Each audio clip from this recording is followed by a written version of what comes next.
নমস্কার সকলকে। সকালবেলা এখন উঠেছি, দাঁড়ান একটুবার আপনাদেরকে আমার বাড়ির পাখিগুলোর ডাক শোনাই।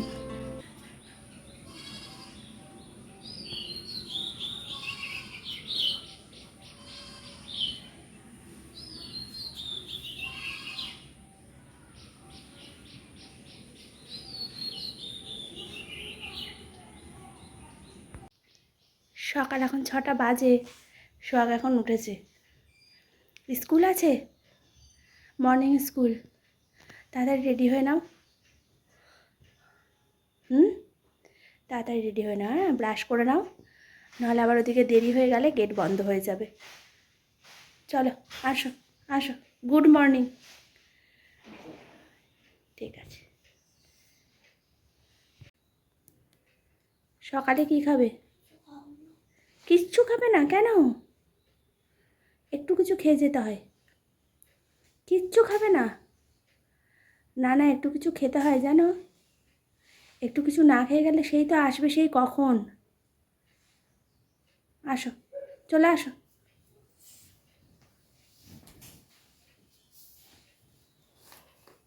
চলো।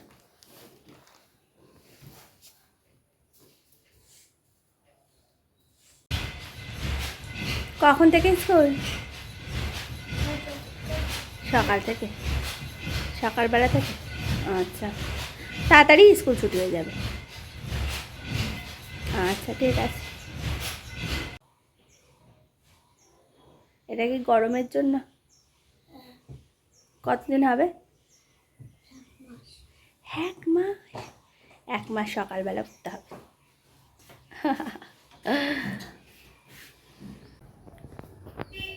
সকালবেলা একটা বিস্কুটে পেট ভরে, পেট ভরে যায়। আচ্ছা আচ্ছা, আর কিছুর দরকার হয় না? আচ্ছা, টিফিন খেয়ে নেবে।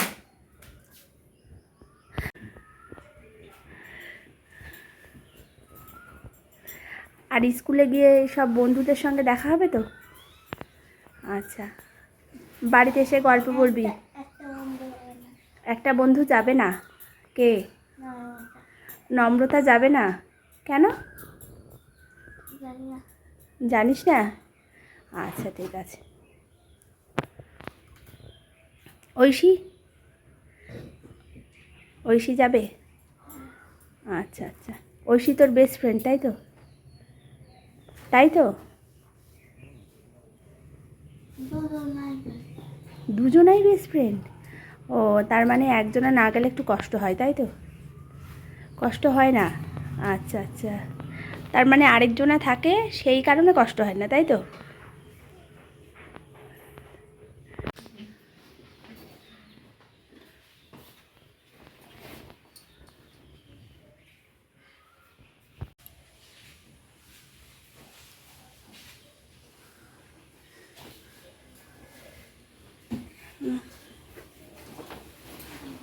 চলো।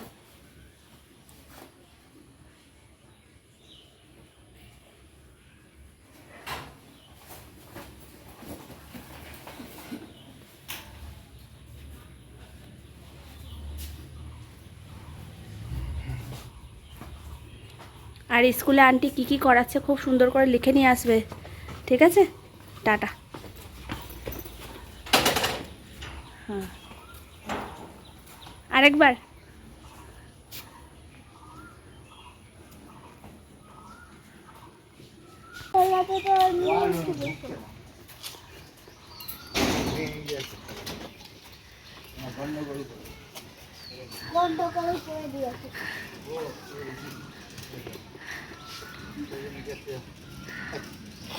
সোহাগকে স্কুলে ছেড়ে দিতে গেছে চন্দন। এদিকে আপনাদেরকে একটিবার দেখাই, এত সুন্দর ফুল ফুটেছে আজ বাগানে।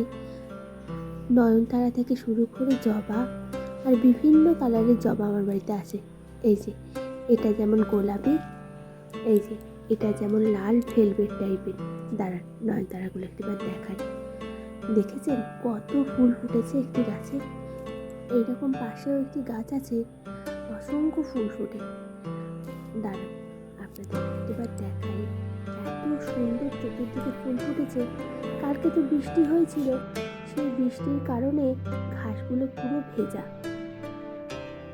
এই গাছটিতে আগে ফুল ফুটতো না, তবে জানেন তো এখন অসম্ভব ফুল ফুটছে। গ্রীষ্মকাল এই সময় জবা ফুল গাছগুলোতে ভীষণ ফুল ফোটে, তবে জানেন তো আর কিছুদিন এলে পরে এই গাছগুলোতে পোকা ধরে। এক ধরনের সাদা জাতীয় পোকা, জানেন নাম জানি না। চলুন রান্নাঘরটাতে একটিবার যাই। আপনাদেরকে এর আগের ভিডিওতে বলেছিলাম আমার বাড়িতে যে পেঁপে গাছটি আছে, পেঁপে গাছটি আমাকে অনেক ফল দিয়েছে। তবে জানেন তো আজ সকালে চন্দন দুটি পেঁপে পেড়েছিল, অসম্ভব ভালো হয়েছে দেখতে। দেখুন এই দুটি পেঁপের দাম বাজারে অনেক, কিন্তু জানেন তো এই গাছের পেঁপের স্বাদই আলাদা। ভাবছি তাই এগুলোকে আজকে কাটবো না, একটু শক্ত শক্ত আছে, একটি দিন রেখে দেব। বাড়ির গাছের ফলগুলির স্বাদই হয় আলাদা। জানেন তো বাজার থেকে এইরকম পেঁপে কিনে আনলেও মনের মধ্যে এত আনন্দ হয় না, তবে গাছটি থেকে পারলে পরে এত ভালো লাগে, মনটা যেন খুশিতে ভরে যায়।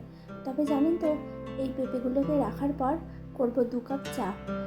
চন্দন সোহাগকে দিতে গেছে, আসার পর 1 কাপ চা দেব, দুজনে মিলে একসঙ্গে বসে খাবো। তবে জানেন তো এই যে হাতে যে গাছটি দেখলেন, এই গাছটিকে বলে লেমন ট্রি। আগে জানতাম না, জানেন এই ইউটিউব দেখেই চিনতে পেরেছি। একজন জেঠিমা ছিলেন বাড়ির পাশে, তিনি এই গাছটি আমাকে দেন। পাতাগুলোকে একটু ছোট ছোট করে কেটে নিয়েছি, সঙ্গে দেবো 1 টুকরো আদা। এই আদা আর পাতাগুলোর অসম্ভব সুন্দর গন্ধ বেরোয়। চায়ের জল গ্যাসের উপরে বসিয়ে দিয়েছি, ওটি ফুটতে থাকুক। তবে জানেন তো এই চা খাওয়ার নেশা না থাকলেও এক আধ দিন ভীষণ ভালো লাগে চা খেতে। এইরকম চায়ের জলটি ফুটে এসেছে, এই যে এখানে ভালো করে একটু পাতা আর আদাটিকে থেতো করে নিয়েছি। এরপর ভালো করে ফুটে গেলে দিয়ে দেবো 2 চামচ চিনি। আদা আর পাতা দিয়ে জলটিকে ফোটাতে থাকলে সুন্দর এইরকম একটি কালার আসে, আর অল্প চা দিলে পরেই বেশ সুন্দর চায়ের কালার হয়ে যায়। বেশ ভালো লাগে, জানেন এত সুন্দর এই পাতাগুলো থেকে গন্ধ বেরোয়, চায়ে চুমুক দিতে দিতে সাথে নিতে পারবেন। তবে জানেন তো বেশ ভালো লাগে এই চা খেলে। অনেকে বলে জানেন 1 কাপ চা খেলে নাকি সকালবেলা এনার্জি ডবল হয়ে যায়। চলুন চা হয়ে গেছে, চাটিকে 2টি কাপে নিয়ে নিই, তারপর খেয়ে গল্প করা যাবে। সকালবেলা প্রতিটি বাড়িতে এইরকম চল আছে যে 1 কাপ চা সকালবেলা হতেই হবে। তবে জানেন তো আমার বাড়িতে এইরকম কোনো চল নেই। কারণটা খুব সাধারণ, জানেন এই চা খেলে আমার ভীষণভাবে গ্যাস হয়, আর এই গ্যাসের কারণেই চাটা আমার পছন্দ থাকলেও আমি খেতে পারি না। পাতাটা দেওয়ার পর জলের রঙটা এত সুন্দর হয়ে এসেছে যে মনে হচ্ছে আর চা দিতে হবে না। চলুন লিকার দিয়ে দিয়েছি, এরপর নামিয়ে নেব। তবে জানেন তো মায়ের হাতের চায়ের স্বাদই আলাদা। মা ভীষণ সুন্দর দুধ চা করতে পারে। লিকারটা খুব ভালো হয় না, তবে দুধ চাটা হয় অসাধারণ। মায়ের হাতে চা খেলে মনটা প্রায় ভরে যায়। চলুন চাটিকে কাপে নামিয়ে নিই। ভিডিওটি তাহলে এখানেই শেষ করলাম। ভিডিওটি ভালো লাগলে একটি করে লাইক করবেন আর চ্যানেলটিকে সাবস্ক্রাইব করবেন। আজ এই পর্যন্তই, আবার দেখা হবে নতুন একটি ভিডিওতে।